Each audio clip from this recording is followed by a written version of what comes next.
There is a moment that comes late, not when the words are said, not when the decision is made, but afterward. When you replay a conversation in your mind and realize something subtle happened, you didn't feel threatened, you weren't shouted at, you weren't forced, and yet you agreed to something you didn't fully want. You walk away uneasy, unable to explain why, not angry, not confused exactly, just smaller. That moment is where manipulation hides. It rarely looks dramatic. It doesn't announce itself. It arrives quietly, wrapped in normal conversation, polite tone, emotional timing. And once you notice it, you start to see it everywhere. In conversations with friends, in family expectations, in workplaces, in relationships where nothing is wrong, but something always feels off. Long before psychology gave names to these behaviors, Niccolo Machiavelli observed something uncomfortable about human interaction.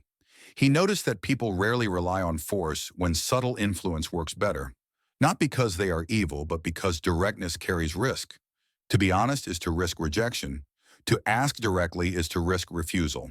To state your intentions clearly is to expose yourself. Manipulation is what people use when they want outcomes without vulnerability. And here's where things get uncomfortable. Most manipulators are not villains. They are insecure. They fear loss. They fear rejection. They fear being seen as powerless. So instead of saying what they want, they create conditions where saying no feels difficult. They use guilt instead of demand, emotion instead of clarity, timing instead of truth. Machiavelli understood that humans adapt their behavior to what protects them. When direct action feels dangerous, indirect action feels safer. Manipulation is not strength. It is avoidance disguised as strategy. What makes manipulation so effective is how human it feels. It sounds reasonable. It feels justified. It often comes from people we trust. That is why it works. And if, as you're listening, a specific moment or person just came to mind, pause for a second. Notice that reaction. If you're comfortable, you can share it later in the comments. Not to expose anyone, but because naming these moments is how awareness spreads. Many people don't realize what happened to them until they hear someone else describe it. Manipulation doesn't depend on intelligence as much as it depends on predictability. And the most predictable people are not the weak. They are the conscientious. People who want to be fair. People who don't want conflict. People who value harmony and being seen as good. These people assume others operate from similar intentions. Machiavelli warned that goodness without awareness becomes vulnerability. Not because goodness is wrong, but because it assumes others play by the same rules. Many people manipulate without realizing it. They believe they are simply explaining, helping, or expressing how they feel. And often that's what makes it so hard to detect. But notice what happens when resistance appears. The tone changes, pressure increases, disappointment is implied. The message becomes clear. Compliance keeps peace. Refusal creates discomfort. Guilt is one of the most powerful tools in this process because guilt bypasses logic. It doesn't argue. It weighs on you. You're the only one I can count on. After everything I've done for you, I thought you'd understand. These phrases don't invite choice. They corner it. And what's dangerous is not the phrase itself, but the emotional position it puts you in. You're no longer deciding freely. You're deciding to escape discomfort. Machiavelli understood that when people feel morally trapped, they surrender agency willingly, not because they agree, but because they want relief. If you've ever said yes just to make the tension stop, you already know this feeling. If that's happened to you, you're not alone. And again, sharing that realization in the comments can help someone else recognize it sooner next time. Manipulation thrives where boundaries are unclear. When someone knows exactly where you stand, they must either respect it or reveal their intentions. Manipulators avoid that clarity. They test reactions, they adjust pressure, they retreat when confronted. They don't push all at once, they push a little, then wait, then push again. This is why emotional discipline matters more than confrontation. A person who pauses before responding is harder to steer. A person who doesn't over-explain is harder to guilt. A person who tolerates discomfort is harder to control. Influence, when healthy, allows refusal. Manipulation punishes it emotionally. Machiavelli did not admire deception for its own sake. He admired awareness.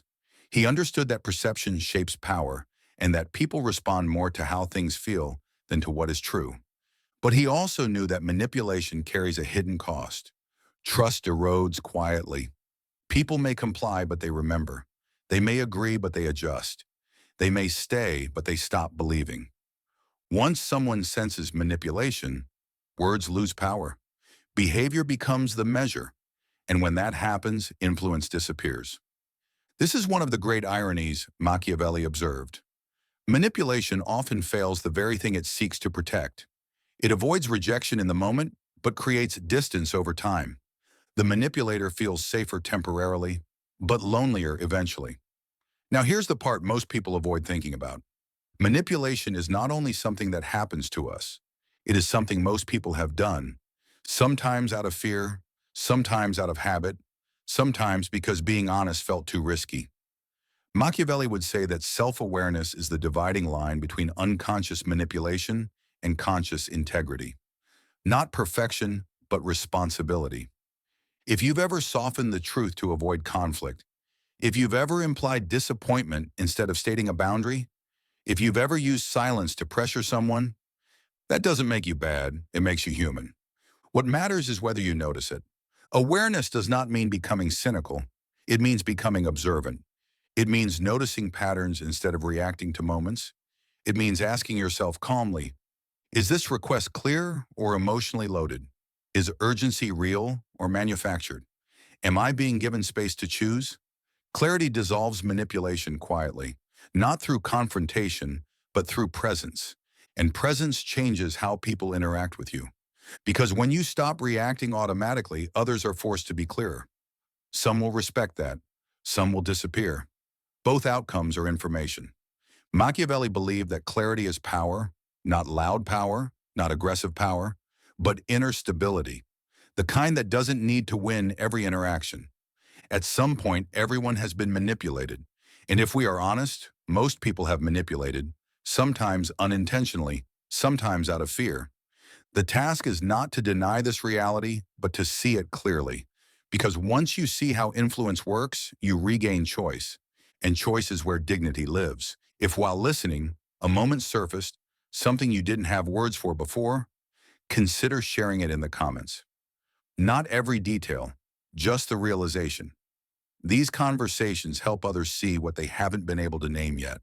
And as you sit with this, pay attention to the next interaction you have today. Notice what feels clear. Notice what feels pressured. Notice what feels calm and what doesn't. Because once you start seeing manipulation for what it is, the world doesn't get darker. It gets clearer. And clarity, as Machiavelli understood, is always the beginning of real power.